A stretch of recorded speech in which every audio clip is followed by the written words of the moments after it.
What if I told you that the one thing you're always searching for is actually the reason you fail? I'm talking about motivation. You wake up inspired one day, ready to change everything.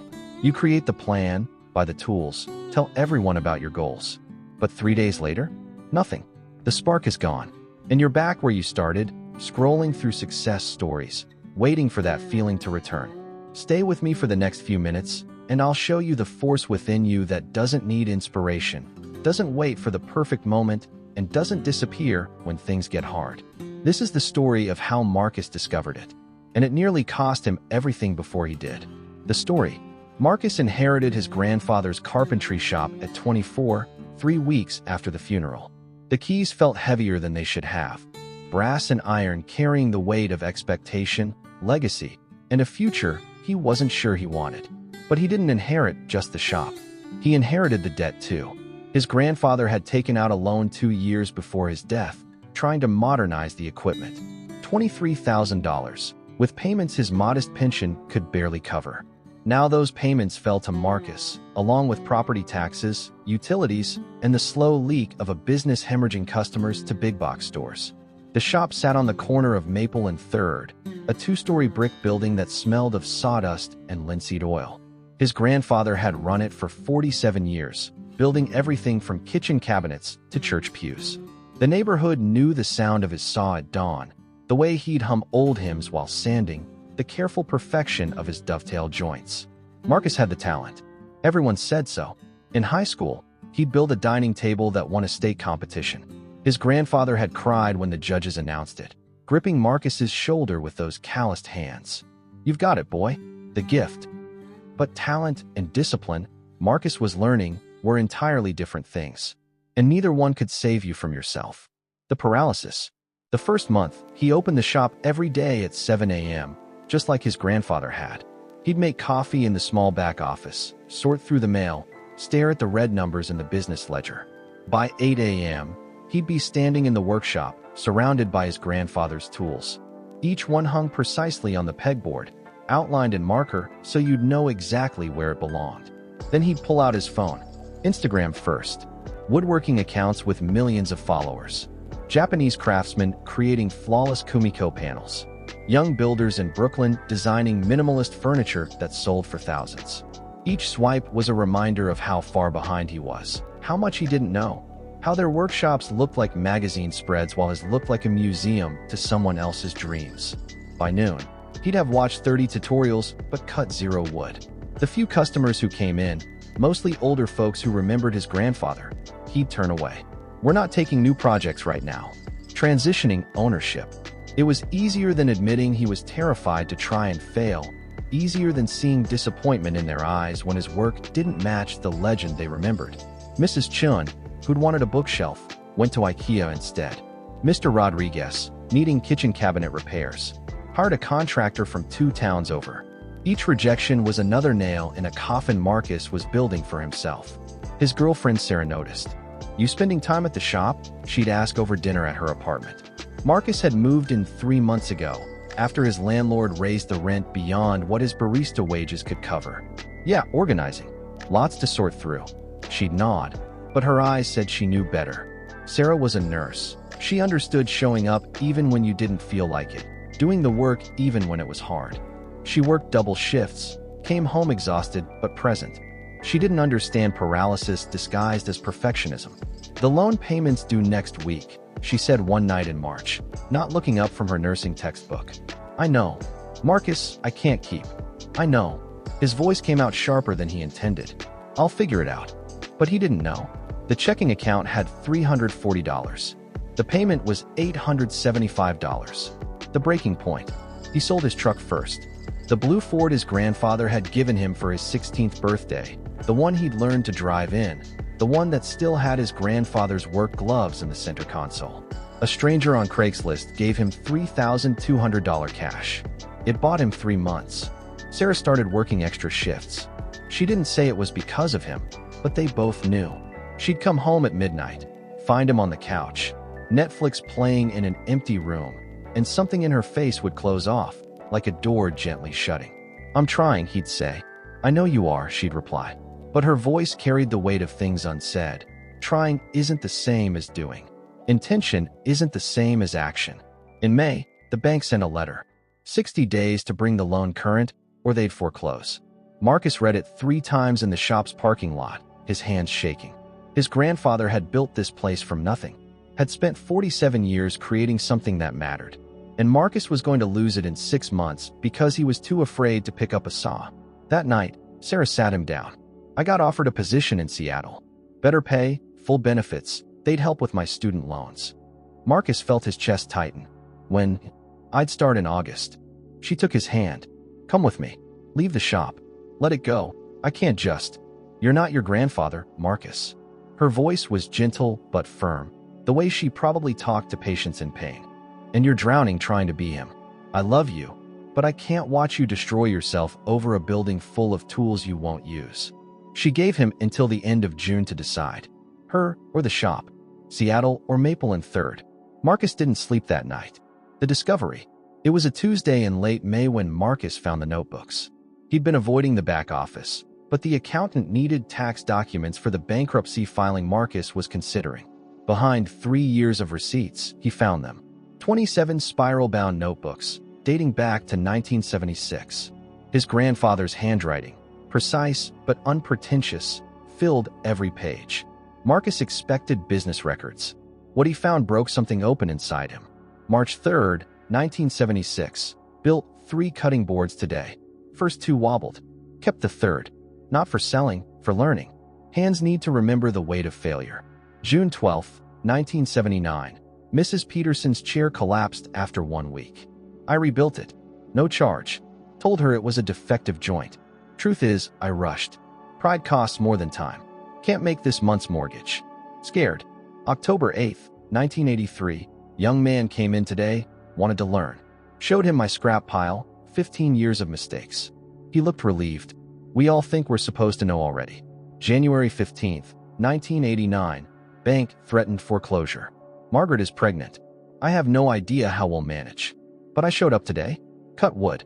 Let my hands remember that this is all I know how to do. November 3rd, 1995. 16 years since I almost lost this place.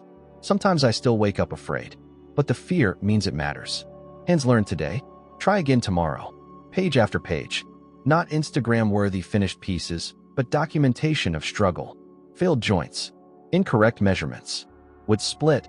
Plans abandoned. Customers disappointed. Financial terror. Doubt.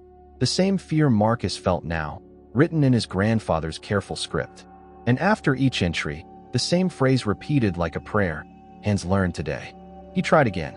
Still imperfect. Again. The pile of scrap wood grew, but so did something else. A quiet resilience he didn't know he had.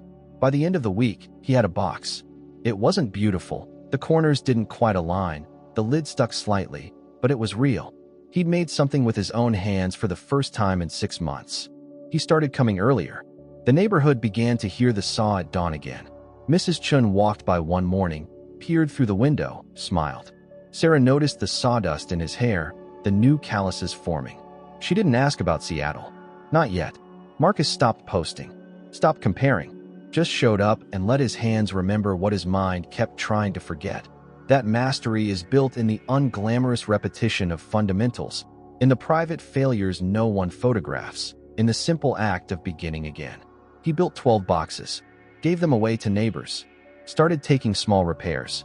A wobbly chair for Mr. Rodriguez, a cutting board refinish for Mrs. Chun.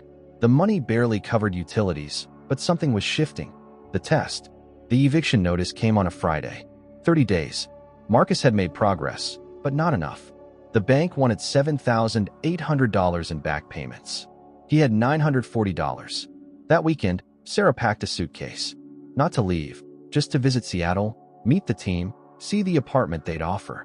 I need to know by the time I get back, she said at the airport. I love you, Marcus, but I can't save you from yourself. He drove home in a borrowed car, the shop keys heavy in his pocket, and wondered if love was supposed to hurt this much. The redemption. She came in on the Tuesday Sarah left, a woman about his mother's age, holding the hand of a girl, maybe 7 years old. The girl had dark eyes, wore a pink backpack, and clutched a stuffed rabbit with one ear missing. Are you taking projects? The woman asked hesitantly. The other shops said it's too small a job. What do you need? She explained. Her daughter's bed frame had broken. It wasn't expensive, just a wooden frame from a discount store, but her daughter loved it. It had been a gift from her father before he deployed overseas. He'd been killed in action 3 months ago. The frame had cracked down the middle, and the girl hadn't slept well since. The big stores said just buy a new one, but the woman's voice broke. It's the last thing he built up with her. She doesn't want a new one.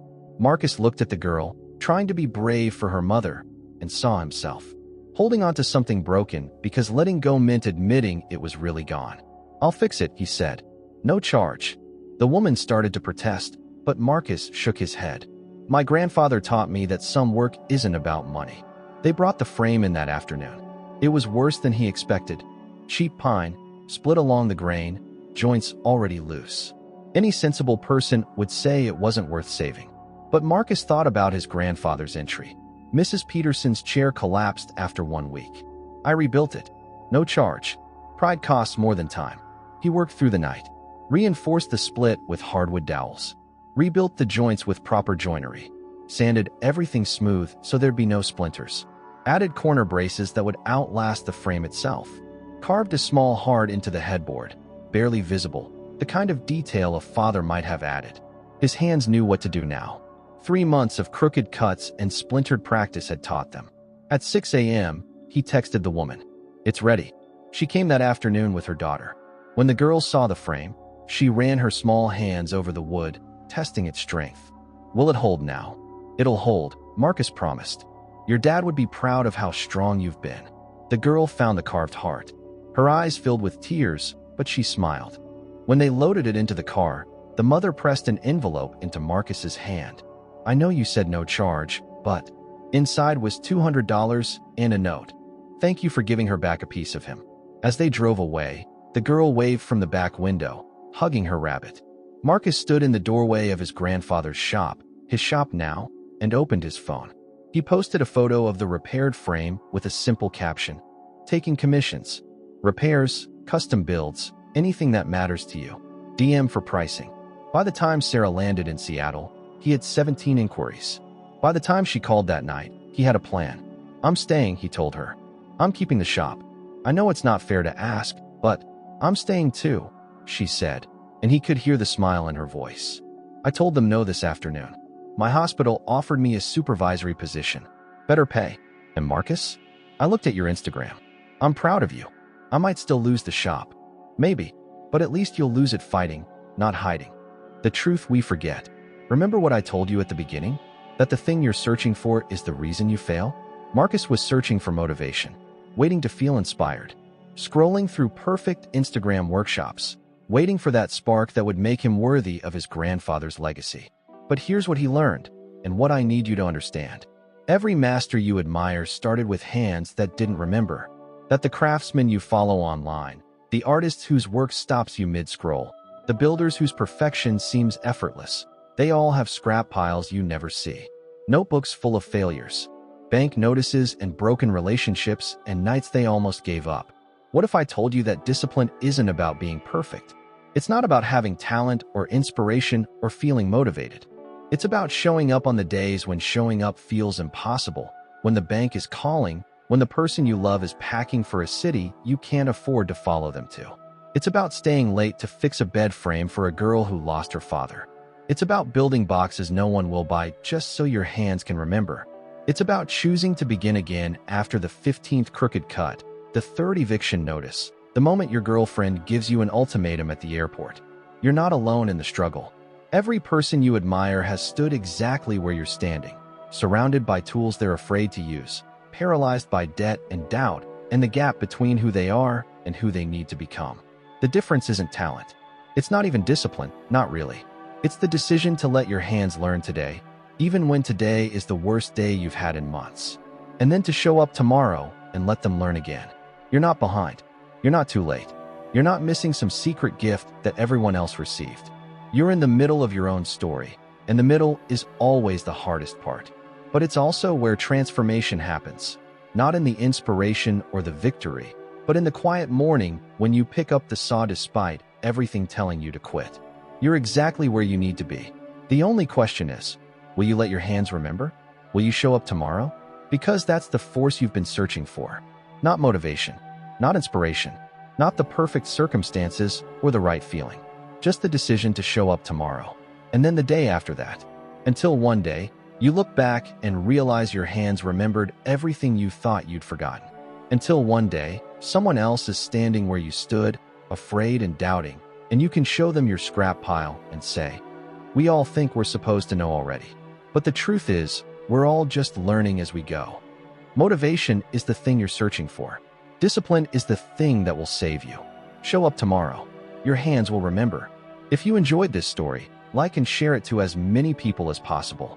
And don't forget to subscribe so we can stay together for more. See you again soon.